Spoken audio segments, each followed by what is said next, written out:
Mga kababayan, kamusta po? Si Kamanong po ay muli pong nagbabalik para po magkomento po sa inyo dito po sa Tambayan mga kababayan. Samahan niyo po inyong likod, mag-umpisa na po tayo. Magkomentohan na po tayo mga kababayan. Komentuhan po natin mga kababayan, ito pong pahayag ni Senadora Amy Marcos, ang kapatid po ng tinatawag niyang bangag mga kababayan. Ah, ito po, may plano po siya at gusto niya raw pong imbestigahan itong mga issue ng ICC na pinaputok po ng mga ex-marine po natin sa pangunguna po ni Attorney Levy Baligod, mga kabayan. Ito po ang pahayag ni Senadora Amy Marcos tungkol po rito sa issue ng binayaran ang ICC, mga kababayan. At binigyan po ng napakalaking allowance, $2 million. At kasama po dyan sa issue na yan, siyempre po, si Tonyo, si Tore. At siyempre po, mawawala ba dyan si Saldico? At si Tambi? At siyempre, mawawala ba dyan ang kanyang kapatid na tinatawag niyang bangag? Ito po mga kababayan, umpisahan po natin, komentuhan po natin. Ma'am, have you spoken with the majority about this? Are they also Wala, available here? nagulantalan talaga ako kahapon. Nagulat lang kaming lahat. At nakikinig ako actually dun sa ICC, di ba, ikalawang araw ng pagbunyag ng confirmation of charges. Kaso, lumitaw ito, no? Pinapatay nga yung storya kaya inaasahan ko na sa pamamagitan ng resolusyon, marinig natin ang katotohanan. Pero, yun nga, nakikinig ako dun sa ICC, biglang eto nga ang naging balita. Nagulat ako at may $2 million pa raw para sa ICC, sa gastos ng ICC. Nakakagulat naman yun. Kung binayaran yung mga investigator, pwede ba naman nating sabihin na bias yan o binili yung ebidensya, contaminated ba yan? Ano ba ang status niya? Ano ba ibig sabihin niyan? Tapos maya't-maya, inaabutan pa ng paper bag at kung ano-ano pang pandagdag daw sa kanilang, sa kanilang chibog, tirahan, kung saan-saan lakad nila, nakakagulat naman yung ganun. Po mga tambay, nagtataka pa si Senadora Amy Marcos, nakakagulat pa raw. Nakapagtataka at nakakagulat daw. Yun nangyayari. Magtataka ka pa. Sa'yo naman nagmula lahat, kaya nagkaganito ang bansa. Hindi po ba? Ikaw, unang-una, ikaw ang nakakaalam na ang kapatid mo ay hindi pala lumulubay, pati ang hipag mo. Kasama ang anak, ayon sa'yo. Hindi lumulubay sa paghit-hit, pagsinghot ng pulburon. Di ba? Kung hindi naman dahil sa'yo, di ba? Inendorso mo na inendorso sa pamilya Duterte, lalong-lalo sa Vice President Sara Duterte, na wala namang planong tumakbong Vice President at President. Di ba? Niligawan mo ng niligawan ng Vice President. Dahil ayon sa iyo, si Bongbong Marcos ang magpapatuloy sa legasiya na naumpisahan ng iyong ama, ng kanyang ama, na si dating Pangulong Duterte. Hindi ba? Ipagpapatuloy lahat ang magandang programa, pagsugpo sa pulburon, sa kriminalidad, sa korupsyon, at itutuloy ang build na sinasabi niyong better more. Hindi po ba?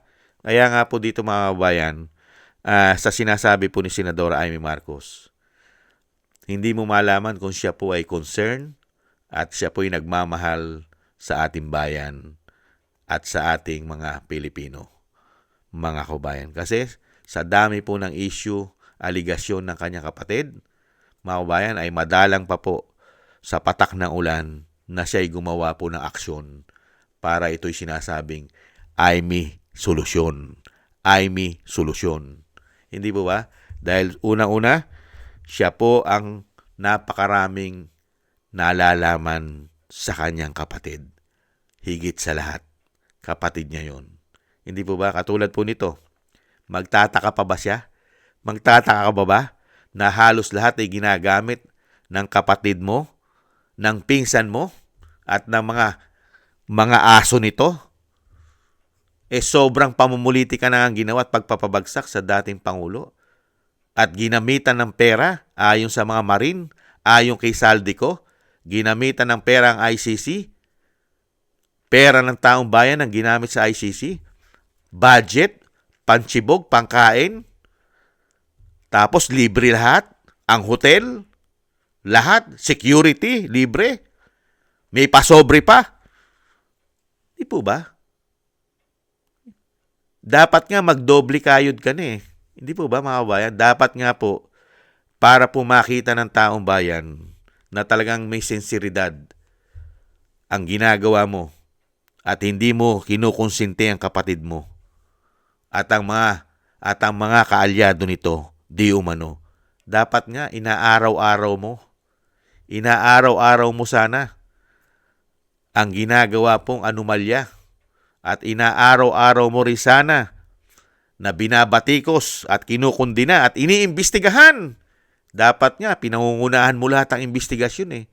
Hindi po ba? Ipinaglalaban mo sana imbestigahan lahat ang issue, lalong-lalo sa korupsyon, sa flood control, scandal, at syempre po, sa napakarami pang issue ng korupsyon. Hindi po ba? Pero, seasonal lang eh. Si Senadora Amy Marcos, ngingas kugon, katulad po nung pinasabog niya na gumagamit po ng pulburon. Wala na. Tumahimik na po siya. Nung nasabi na po niya, tahimik na po. Wala na po siyang ginawang ibang aksyon. Nanahimik na po siya. Hindi na po siya nagsasalita dahil nasabi na niya. Mga kababayan, kaya po makikita mo yung sensiridad. Kaya po rito, mabuti rin naman kung ito ay papatulan at pahihintulutan ng Senate President na yan ay maimbestigahan sa Senado. Ito pong mga sinasabing issue na binayaran ang ICC at napakalaki ng allowance ng ICC. Dahil mismo ang Senado at pati yata ang Senate President ay kasama rin po sa issue ng mga Marines. At napakarami po diyang involved sa Senado. Kaya tingnan po natin kung yan po ay kakatigan po yan ng Senate. At yan po ay napakaganda rin pong panimulayan na maimbestigahan po sa Senado yan. Para po mailabas po lahat yung mga hawak na sinasabi po na mga affidavit na pinirmahan po ng mga Marines. Ito pong ating mga Marines, mga ex-Marines, mga kababayan. At ito pong si Senadora Amy Marcos ay sana tutukan mo ito. Hindi po yung puro umpisa lang. Katulad nung ginawa mo kay Boying, wala na rin nangyari dyan. Yung sinasabing nag-file ng petisyon at kaso sa ombudsman. Di ba? Sa ombudsman para po doon sa ginawa. Yung ginawa po na pagdakip sa dating Pangulo, na basura na po yata yun. At ganun din po yung mga petisyon nila na yung ginawa po kay dating Pangulong Duterte na hindi nakakuha ng due process. Wala na rin po yata nangyari ron, mga kabayan. Kaya nga po ang pamilya Duterte dumiretso na po sa Korte Suprema, mga kabayan. At iniintay na lang po ng pamilya Duterte at ng taong bayan ang desisyon ng Korte Suprema doon po sa ginawa sa kanilang ama na hanggang ngayon po ay malapit na mag-isang taon ay wala pa rin pong desisyon ang Korte Suprema, mga kababayan. Kaya dito po sa sinasabi po ni Senador Amy Marcos, mga kababayan, na napakadalang pa sa batak ng ulan na mag-imbestiga at magsalita sa isang damukal na ginawa pong issue, iskandal at isang damukal na korupsyon ng binagoong Pilipinas na siya mismo ay ikadugo at kapatid nito, mga kababayan. Abangan na lang po natin, mga kababayan, kung ito pong investigasyon na ito ay magkakatotoo. At sana, dahil nandiyan naman po sila Senator Marcoleta na magtatanong po dyan at makikita po ng taong bayan kung talagang yan po ay totoo o hindi. Hindi po ba? Kasi po pagka mag-iimbestiga rin naman yan ay sinasabing ombudsman, mga kababayan, at sinasabing DOJ at NBI na ang kanilang amo ay mismong involved. Eh di mamamatay lang yung issue na yan. Papatayin lang nila yung issue na yan. Hindi po ba mga kababayan?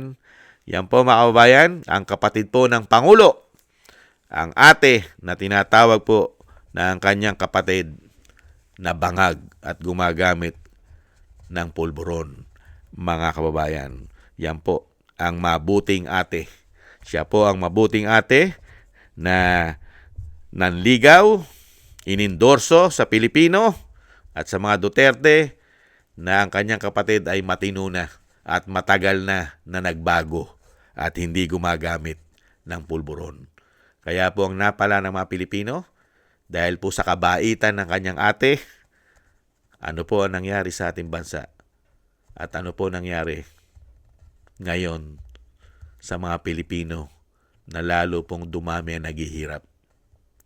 At nagbalikan na naman po lahat ang mga problema na naumpisahan na po na ito po ay mabigyan ng solusyon. Ngayon, balik na naman po tayo sa worst, mga kababayan, dahil po dito sa sitwasyon sa mabutihing ate na sa kanya po lahat halos nag-umpisa itong problema na ito. Dahil kung hindi dahil sa kanya, wala tayong Pangulo na tinatawag niyang bangag, mga kababayan. Yan po mga kababayan, iimbestigahan daw po ni Senadora Amy Marcos ito pong aligasyon ng mga Marines. Ang $2 million na allowance ng mga ICC para mag-imbestiga sa war on pulburons ng dating Pangulong Duterte na kompleto lahat. May security ka na, may allowance ka na, libre lahat, mga kababayan. Kaya po, ano pa aasahan natin, mga kababayan?